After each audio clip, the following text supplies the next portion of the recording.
Olá, muito boa tarde. Começa agora o programa Mercado Futuro. Eu converso com vocês aqui do estúdio da B3, Brasil Bolsa Balcão, a Bolsa Brasileira, no Centro Histórico de São Paulo. E boa tarde também para o assinante, que hoje, além da TV por parabólica, além do Facebook, que o programa passa simultaneamente, nós também temos assinantes da Claro TV e da NET TV. Então, boa tarde para o assinante. Agora, se você não assistiu o programa em nenhum desses veículos, você pode revê-lo uma semana depois pela página que eu criei lá no YouTube. O programa vai para lá e fica lá à sua disposição. Você pode assistir quando bem entender. Bem, o assunto do programa de hoje é muitíssimo interessante, que é uma coisa que no Brasil se discute. Olha, eu falo que quando eu tinha cabelo já a discussão já existia, mas é verdade. A qualidade da carne, o Brasil... Enfim, nós vamos saber por que as coisas são tão lentas aqui no Brasil. Hoje tem carne de qualidade, para quem pode pagar, porque é mais caro, mas o meu entrevistado conhece toda essa cadeia, todos os segmentos aí, é com ele que eu vou conversar. Trata-se, ele faz doutorado na Universidade de São Paulo, na Faculdade de Medicina Veterinária e Zootecnia na USP, né, Universidade de São Paulo. Você é veterinário, né? Eu sou veterinário de formação. Rômulo de Rezende. E é um homem que entende de carne, então eu já vou começar perguntando para ele por que a qualidade da carne brasileira pode ser considerada boa, na sua opinião?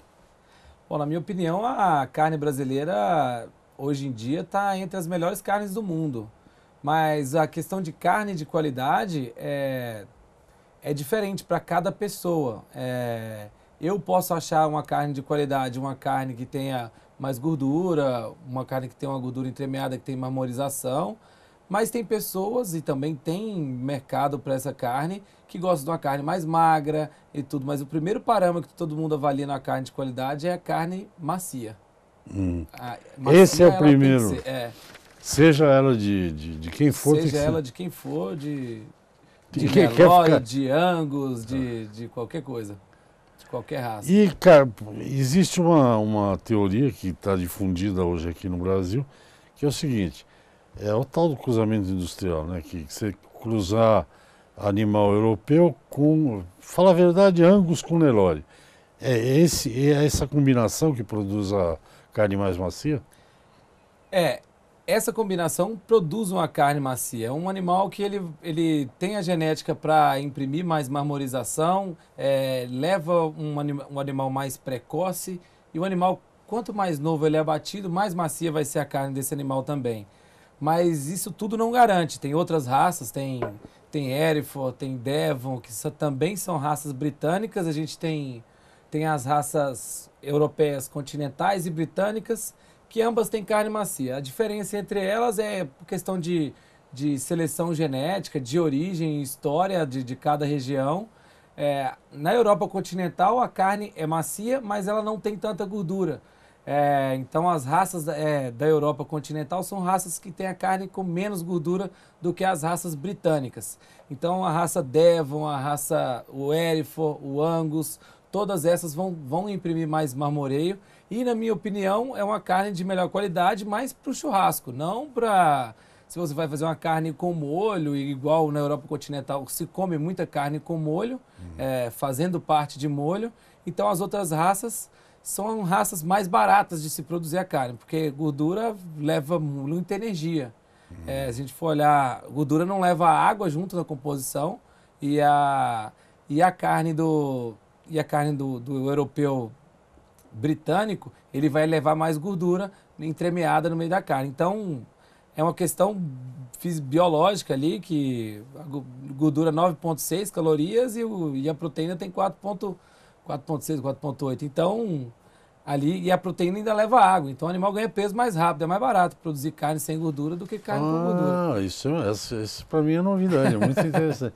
Você sabe que é um empresário que você conhece, certamente, uma viagem que eu fiz lá pelo continente britânico, né, pela Inglaterra.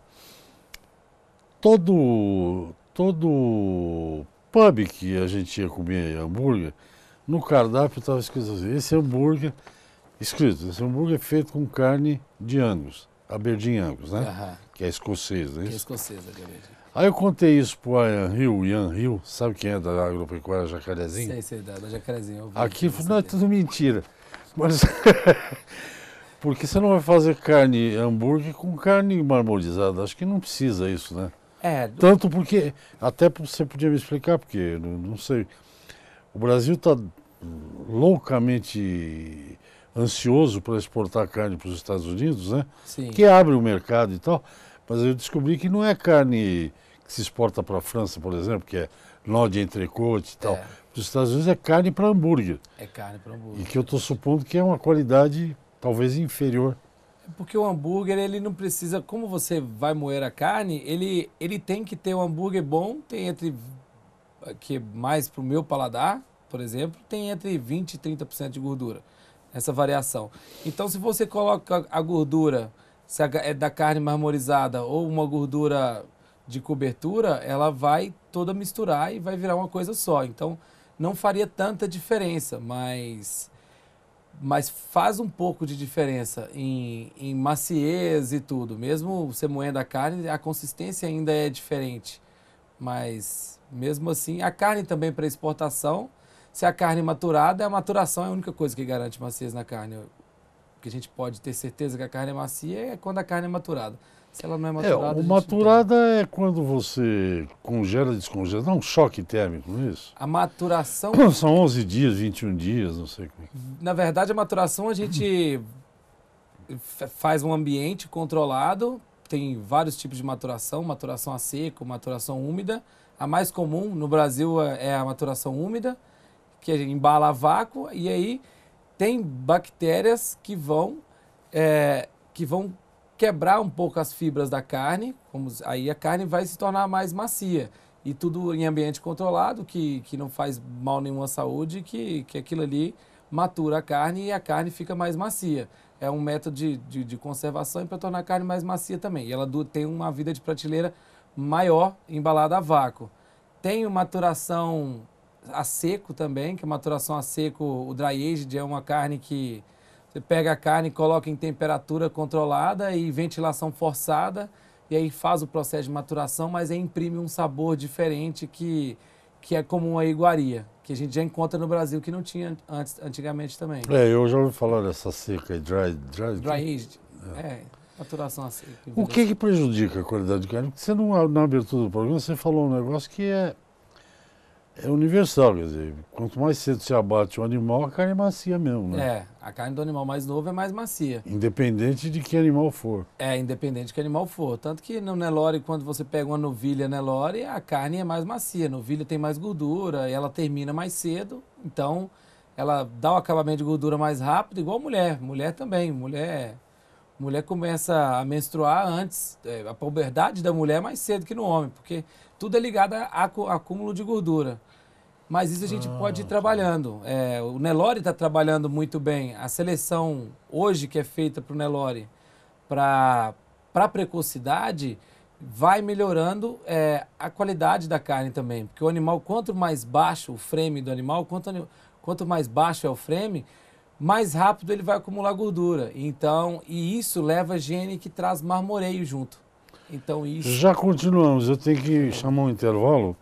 Eu converso com o quase doutor, né? Ele está fazendo doutorado, Rômulo de Rezende, médico veterinário, fazendo doutorado lá na Faculdade de Medicina Veterinária e Zootecnia aqui em São Paulo, Universidade de São Paulo, USP. E só para uma pílula para o próximo bloco, é rapidinho. Tenho um senhor, se eu não me engano, é Katayama. Ele disse que ele produz. Não é Katayama, é um herdeiro da Jato, de Máquinas Agrícolas Jato. Da Jato. Ele veio aqui, sentou aí onde você está sentado, e disse que ele produz Nelore com marmoreio.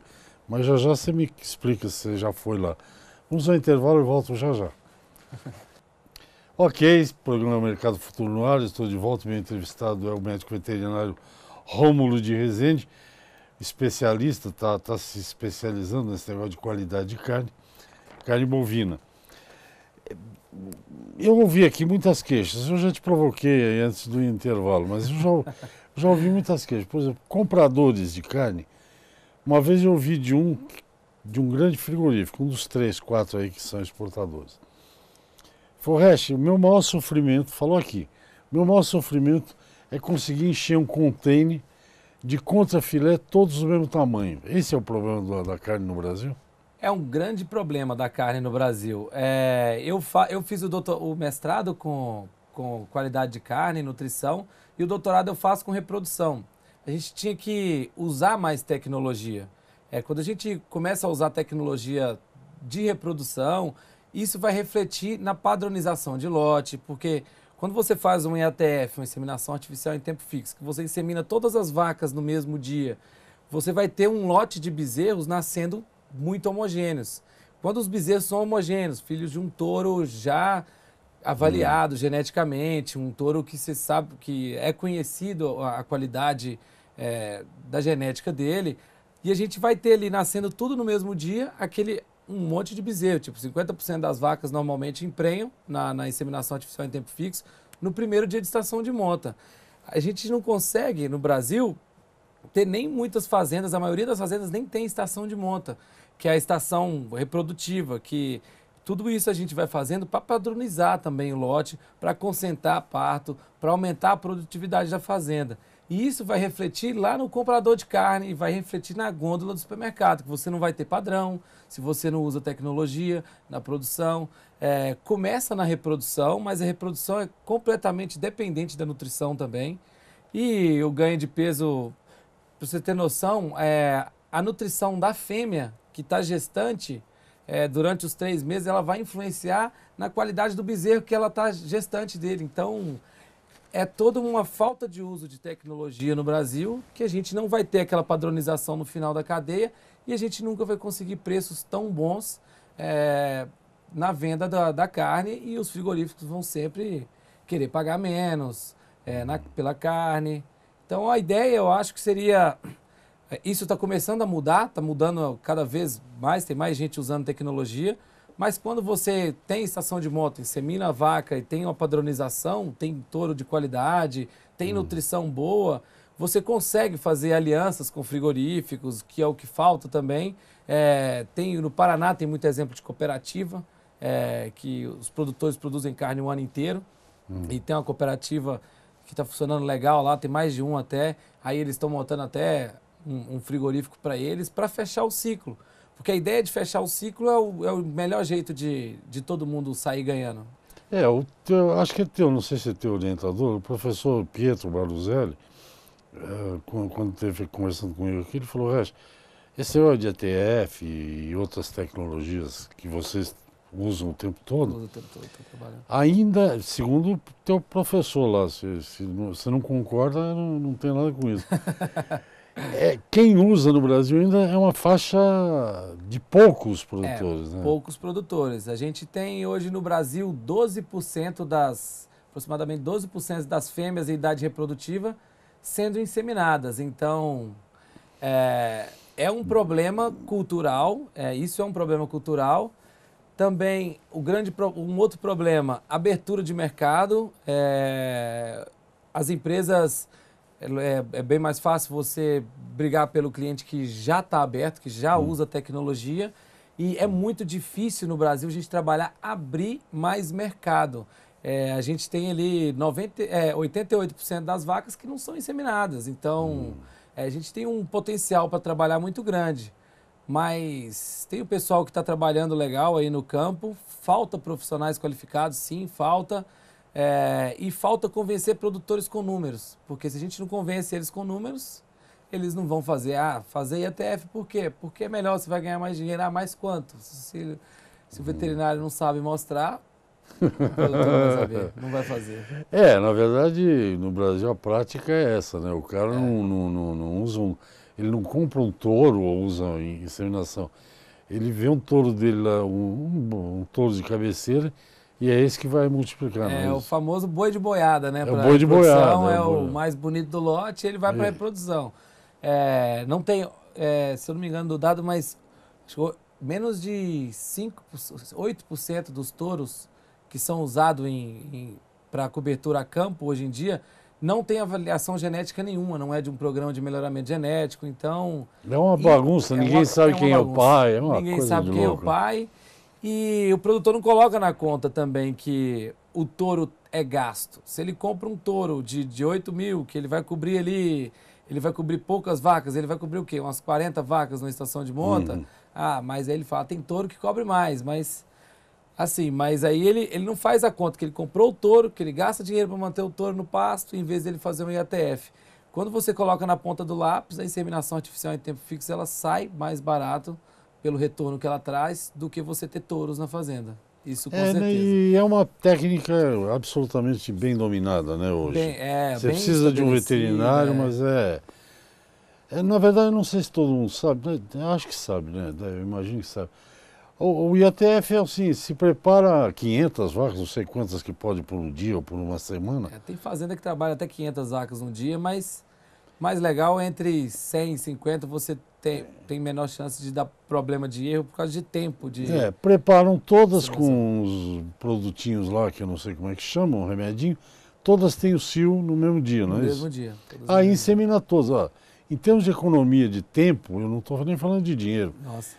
Tempo é um absurdo. Se você conseguir 50%, né, em 100 vacas, 50 emprenho na primeira vez. Na primeira vez. E aí vocês fazem de novo nas outras. De novo. Pode ir reduzindo, mas... Mas a gente eu consegue achava que esse emprenhar eu achava de que 50% das vacas, 90%. Eu achava que 50% era um número baixo, mas aprendi com o teu professor que não é. Que não não. é, não. É um número bom e está cada vez maior. Uhum. Esse número está só aumentando. De fazendas que já usam, a gente vê fazendas que fecham com 60% de média. Claro que é fazenda cabeceira, que investe em nutrição, porque se a vaca não come, ela não dá cia, ela não emprenha, ela não desmama um bezerro bom e não adianta.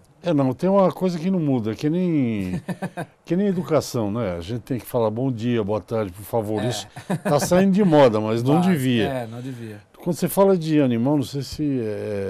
eu tenho ouvido falar muito, então porque eu repito aqui. Você precisa juntar genética com comida, né, sanidade e tratos. Sem 3, 4 coisas, nada funciona. Né? Nada funciona. Se tiver genética, não tiver comida.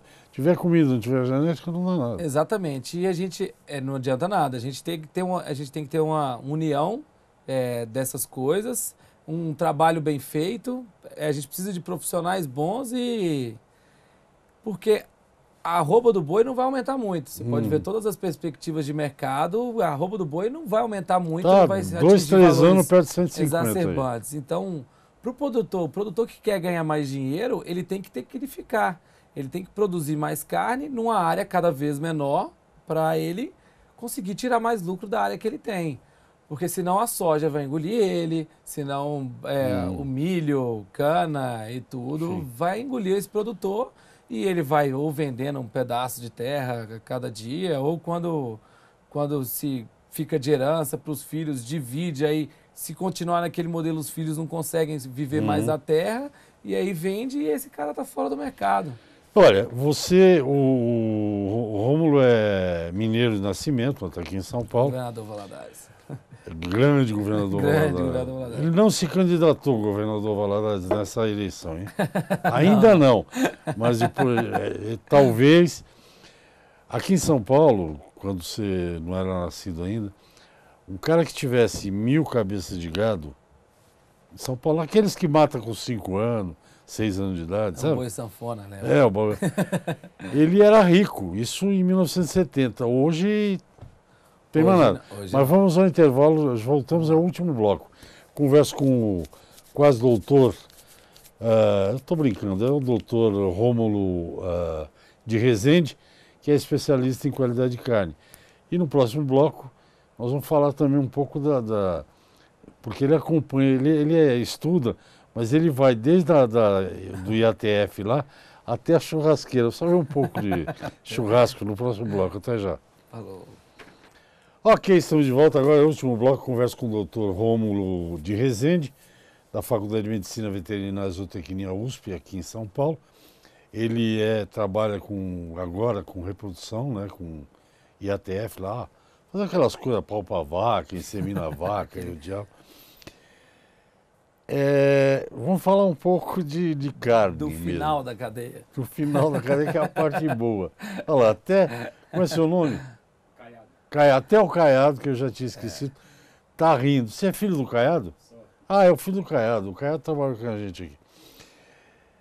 Isso todo mundo gosta, viu? Aquele churrasco, Não, mas tem que ser. uma cervejinha, Não tem brasileiro que não etc, etc.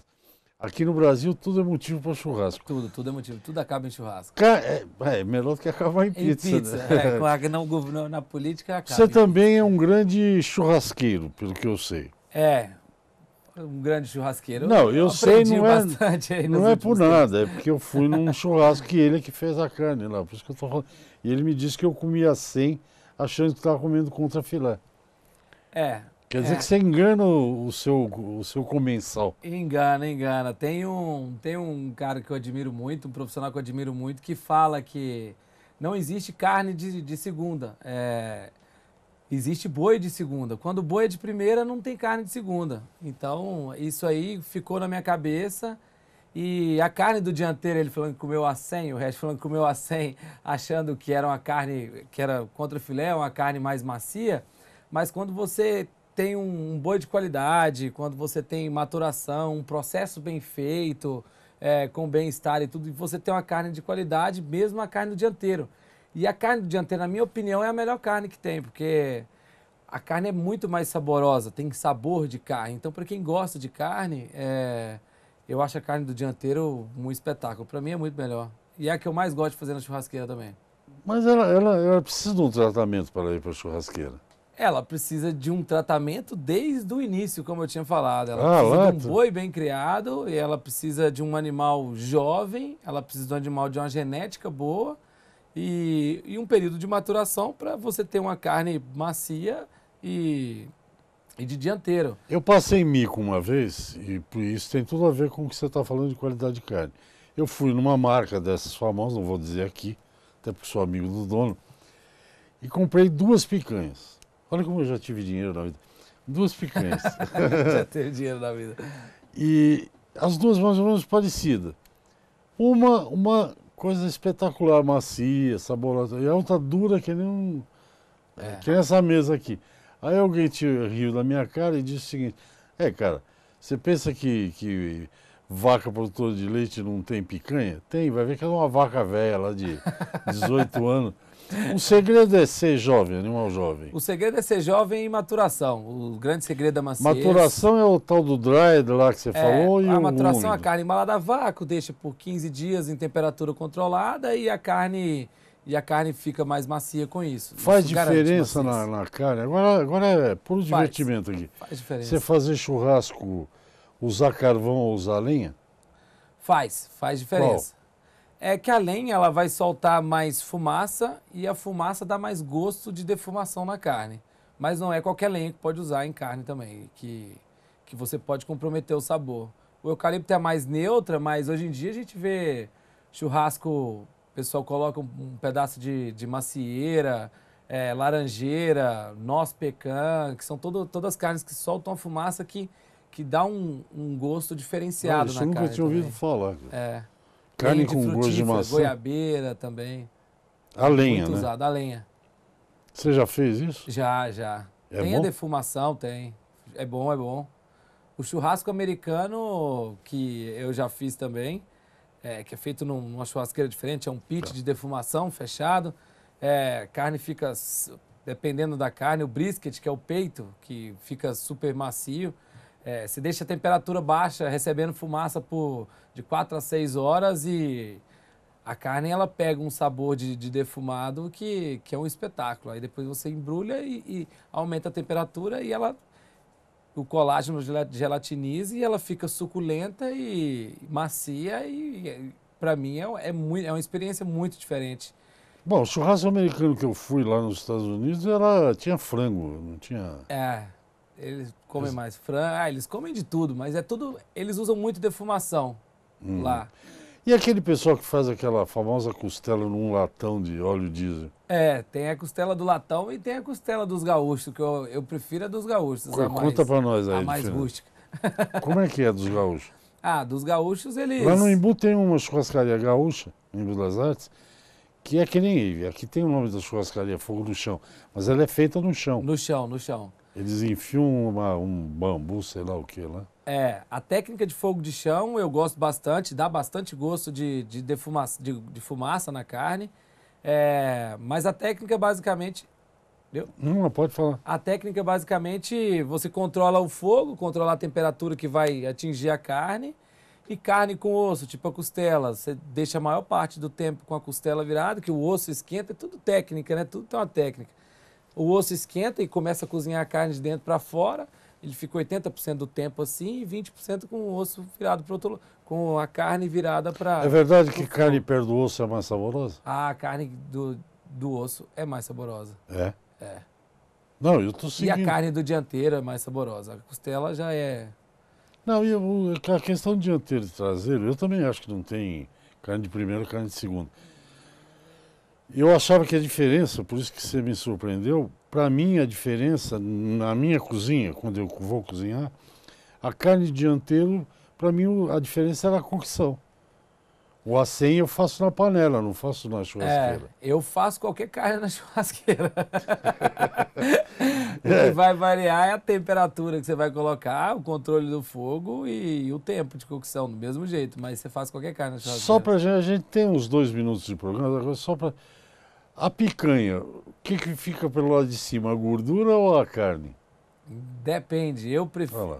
Eu gosto de selar a picanha antes de cortar e deixo ela descansar e depois faço os bifes. Você sela onde? Na panela? Selo na churrasqueira. Ah, na churrasqueira. Na churrasqueira. Selar e dá uma bronzeadinha. Dá uma bronzeadinha nela, aí ela fica ajuda... com o sumo lá ajuda dentro. a segurar o suco. E a carne sempre é bom você trabalhar com a carne em bife, você trabalha com fogo mais alto para ela dar aquela selada, perder menos suculência. E não pode ter o desespero na hora de cortar, né? Você colocou ela na tábua, você espera uns 2 minutinhos, ou 2 a 5 para o sangue, o suco da carne, não é sangue, é mioglobina. Ele espalha na carne inteira, ela acaba a cocção e aí você perde menos suculência também. São segredinhos Esse segredo é interessante. De restaurante, churrasqueira. A gente tira, já mete a faca, corte, cai um monte de... Sai o suco da carne todo. 1 minuto. Ó, depois dessa conversa, agradabilíssimo esse papo de carne aqui, porque a gente sempre aprende alguma coisa. Por exemplo, que você pode fazer assim na churrasqueira, eu não sabia. Pode fazer tudo na churrasqueira. Pode fazer tudo na churrasqueira. Eu acho que o Rômulo fica devendo para mim e para vocês, todos os telespectadores, um churrasco com os segredos que ele sabe, tá certo, Caio? Você vai, não vai? Tá aí, ó. Vai, mas a gente vai muito, hoje em dia tem, com a difusão da cadeia da carne de qualidade, tá tendo muitas iniciativas, até tem um exemplo, Barbecue, um evento de churrasco, 3.000 pessoas, carne de qualidade, todo mundo comendo e você paga para entrar e geralmente tem um monte de tipo de carne diferente, churrasco americano, argentino, brasileiro, de todas as formas, todos os tipos de carne, um monte de corte diferente. Então é uma experiência única que qualquer um pode ir. Nesses eventos, tá bom. Eu ainda acho, eu não vou te perguntar porque agora não tenho mais tempo, mas eu ainda acho que a carne argentina tem um sabor muito especial. Tem. Mas isso fica para uma próxima oportunidade. Tem. Eu também acho. Rômulo, muito obrigado. Obrigado a você. Foi um prazer te receber. Fique aí, não levante. Não, eu ia te dar a mão. Então vamos lá. Prazer meu. Pena que se pudesse a gente põe uma churrasqueira aqui para fazer fazer uma fumaça no estúdio. Uma fumacinha. Obrigado, até a próxima. Obrigado. Gente, até amanhã. Amanhã tem mais programa Mercado Futuro. Até lá. Obrigado, até mais.